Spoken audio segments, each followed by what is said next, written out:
Rats. You know them, you might like them, but more likely, you hate them. They played a role in the Black Death and symbolize desolation. In World War I, rats became something else entirely. These rodents bit and ate soldiers in the trenches, often while they slept. Sometimes, a particularly stealthy rat would sneak up and bite someone who was awake. While we might see a rat or two, these trench rats were everywhere. There were so many that at one point, they seemed to appear as often as rabbits. One soldier recalled, "You'd lie down for a moment's rest, only to feel a nibble on your ear or the rustling of those small feet nearby, never letting you forget their presence." According to Canadian History AHS, soldiers in the trenches during World War I often had to deal with large, repulsive rats that thrived in the harsh conditions and sometimes fed on the flesh of the dead in hordes as the war progressed. Trench rats did not favor any side. Both the Allied and Central powers saw these rats and dealt with them in similar ways. Trench rats were everywhere. They were not wanted, especially near food. They were so numerous that soldiers often could not sleep as rats scratched, squeaked, and nibbled at them. There are accounts of people having bites on their ears, nose, hands, and any exposed part of the body. Rats were common, very common. You didn't dare leave a bit of food about, or else there'd be swarms of rats round you.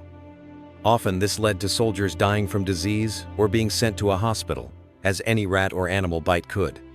These rats were even more dangerous because they carried lice and diseases which could spread typhoid and trench fever.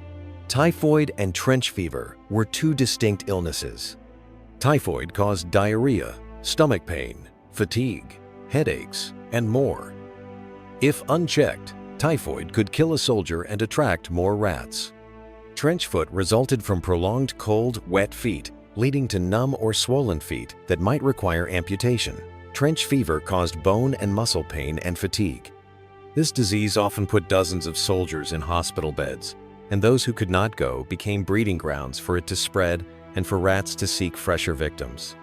Conditions in the trenches worsened as the war went on and soldiers became more exhausted. The widespread presence of rats increased the risk of typhus and other diseases. Many soldiers succumbed to illnesses spread by the rats. These diseases were not uncommon.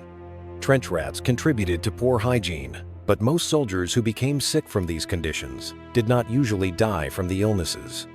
Still, if the sick were not removed, the trenches could become diseased and vulnerable to attack.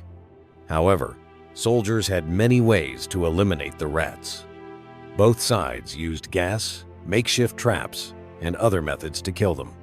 While not recorded, I believe the Germans, who could not use gas as often or as well as the Allied forces, would use it to gas rat holes and flush them out to be stepped on. Traps were hastily made from available materials and would capture unsuspecting rats drawn by bait. Some soldiers used makeshift clubs, swatting rats as they scurried by or clustered around food supplies. Other animals helped as well. Some soldiers kept terriers or small dogs, or found cats skilled at hunting rats. Soldiers trained terrier dogs to hunt and kill rats before they got anywhere. These dogs could chase and kill a rat quickly, providing some relief to the men in the trenches. Poison was also used, though it risked contaminating food supplies and was less common. While no document confirms it, there are stories that soldiers organized contests to see who could kill the most rats to maintain morale. Overall, rats in World War I were more psychologically traumatic than actual threats. In past wars, such as the Crimean War, which also had trench warfare, this would be expected. However, this was a very different case. Rat-related disease, bites, and infestations were far more numerous in World War I than in the Crimean War or later wars. Although not as well recorded as in World War I, written accounts indicate rat incidents were in the hundreds during World War I compared to the Crimean War. While rats in the past led to disease and death, today we can cure or prevent these diseases from ever reaching the severity they did in World War I. If you like this video or have any suggestions, please drop them in the comments section.